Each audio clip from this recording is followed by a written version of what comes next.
Salut, salut, salut. Ok, bienvenue dans cette vidéo. Dans cette vidéo est la quatrième vidéo.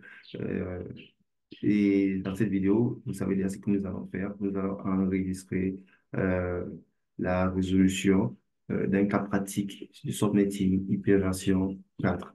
Et je vais venir ici. Euh, Aujourd'hui, c'est le deuxième jour que c'est pas les trois premières vidéos, je les avais enregistrées hier. Aujourd'hui, c'est donc. Je vais cliquer ici New Problem, New Problem, New Problem. Nous allons résoudre un problème de la classe B. Alright, un problème de la classe B. Donc, je vais cliquer la classe B. On va prendre le réseau, un problème de slash 9 à slash 23. Ouais, c'est ça.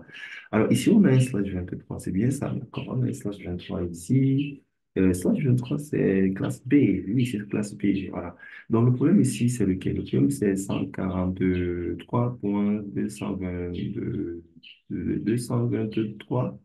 OK, point 7.16, euh, slash 23. D'accord. Et il est question de trouver l'adresse réseau de ce problème, la première adresse valide de ce problème, la dernière adresse valide de ce problème, l'adresse de diffusion de ce problème, ainsi que l'adresse réseau du réseau suivant après le réseau, après le subnet de ce problème-ci. Alors, nous allons commencer par rechercher le block size. OK? Et le block size pour la formule, c'est 256 moins le masse sur réseau, c'est-à-dire le byte du masse sur réseau en décimal qui n'a ni 0 ni 255. Alors, on va écrire ceci, ce slash 23 en binaire dans le but de trouver la forme décimale du binaire. OK? Le slash notation, c'est le masse sur réseau sous forme slash notation. Et on peut écrire le masse sur réseau en forme binaire, on peut écrire le masse sur réseau en forme décimale. Bon, alors, pour trouver le décimal, il faut d'abord qu'on l'écrive en binaire. Alors, on a slash 23, donc ça sera 1, 2, 3, 4, 5, 6, 7, 8. 1, 2, 3, 4, 5, 6, 7, 8. 1, 2, 3, 4, 5, 6, 7, 8. Ça fait 24. Oh, ça fait déjà 24, d'accord. Donc ici, on va mettre 0 ici. Voilà. Donc, 1, 2, 3, 4, 5, 6, 7, 8. Donc, ici, nous avons 8 plus 8 plus 7, ça nous fait 23. OK, ça nous fait 23. Ah. Donc, voici le masque sous réseau, slash 23 en forme slash notation. Voici le masque dans sa forme binaire. Et sa forme décimale sera 255 points, 255 points. Quand on convertit tout ceci en forme binaire, euh, en décimale, ça va nous donner 255 moins 1, 254. OK? On va donner 254.0. Donc, le masse sous réseau ici, c'est 254. All right. Je vais effacer tout ceci. Alors, le masse sous réseau, on va l'écrire ici, juste là en bas. C'est 255.255.254.0. Alors, c'est le byte qui n'a ni 0 ni 255, c'est le troisième byte. C'est celui-là que nous allons implémenter. Mais avant, nous devons trouver quoi? Nous devons trouver le block size. OK? En 250, on va prendre 256 moins le masse sur réseau, c'est-à-dire moins le byte du masse sur réseau qui n'est ni 255 ni 0. C'est le troisième byte ici qui est 254. Ça nous donne combien là? Ça nous donne 2. Voilà, ça nous donne 2.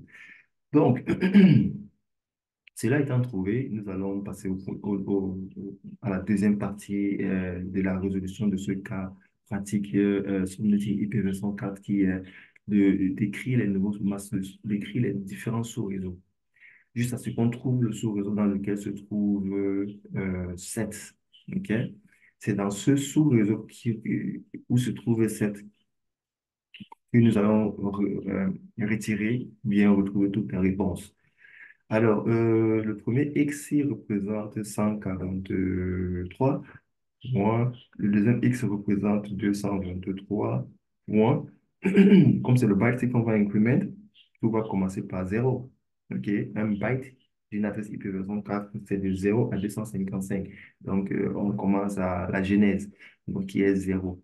Et euh, le byte qui est à droite, quand, le byte qui est à droite d'un byte 0 est 0 tout simplement. OK, ça c'est la règle.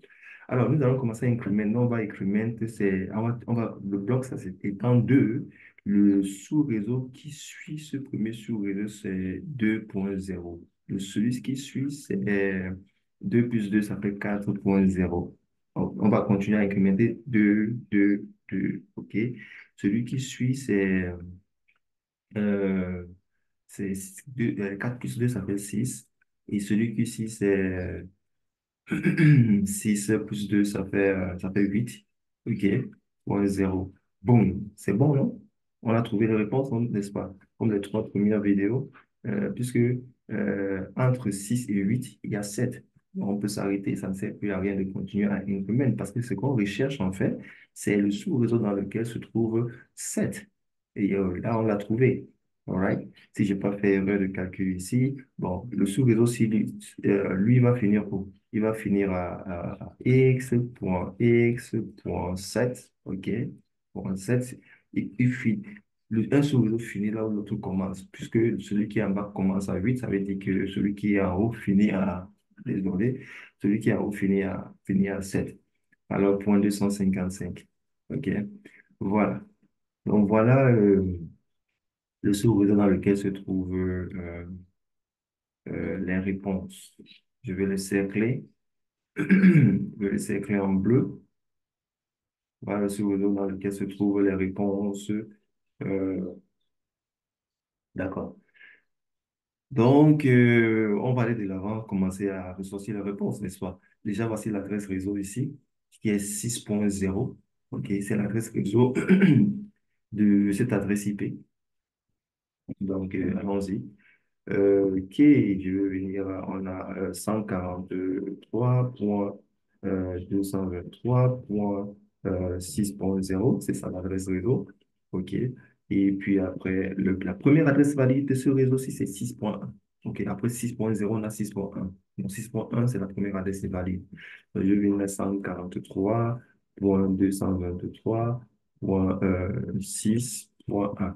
D'accord, la dernière adresse valide de ce sous-réseau-ci, c'est 7.254. OK? C'est la 7.254. Donc, on va venir là, on va mettre 143.223.7, .7.254. Et l'adresse broadcast, c'est la 7.255. OK? 143.223.7, 255. Et l'adresse du réseau suivant, c'est 8.0. OK? OK, donc on a 143.223.7 et non, pas 7. Le réseau suivant, Next Subnet, c'est 8.0. OK? Faire attention. Sinon, all right. Ici, je vais cliquer sur check. On dit yes. OK. Show. Évidemment, c'est la même chose puisque c'est déjà yes. Check. Yes. OK. Show. All right. Check. Yes. OK. La dernière adresse valide, c'est bien le bien 7.254. OK. Ils ont trouvé la même chose. Check. Yes. L'adresse broadcast, c'est 7.255. Show. Yes. Et l'adresse, c'est yes. L'adresse du socle suivant, c'est 8.0, show 8.0. Et voilà. Donc, voilà, c'est le quatrième exercice. Voilà, quatrième exercice euh, clôturé. Donc, au fait, nous offrons des formations Cisco CCNA, OK, et, Cisco CCNA et Cisco CCNP. Dans les vidéos suivantes, les passées, je ne l'ai pas mentionné. Nous offrons Cisco CCNP et Cisco CCNP. Donc, pour nous contacter facilement, il faut venir euh, ici sur, euh, ici sur Telegram, notre ID Telegram. Si vous cliquez là, si vous, Telegram, si vous cliquez c'est arobase Yannick underscore Noël, c'est notre ID Telegram. OK. underscore, arrobase, Yannick Noël. Vous cherchez le Yannick Noël, arrobase, Yannick Noël, arrobase, Yannick underscore Noël, pas Yannick Noël, underscore Yannick Noël. Voilà, et vous entrez en contact directement avec nous au cas où vous voulez avoir plus d'ample, beaucoup plus d'informations sur nos formations Cisco CCNA, Cisco CCNP. Ce sont des formations que nous offrons en ligne, OK, en one-on-one, sur Zoom, online, live, c'est en live, OK? C'est pas des vidéos enregistrées, vous vous asseyez, on s'assoit et c'est vraiment pratique. C'est vraiment, disons, à 95% pratique. Alors, cela étant dit, je vous donne rendez-vous à la vidéo prochaine dans laquelle nous enregistrerons un nouveau cas pratique de son métier IP204. Et d'ici là, je vous souhaite de bons moments. Bye for now. God bless.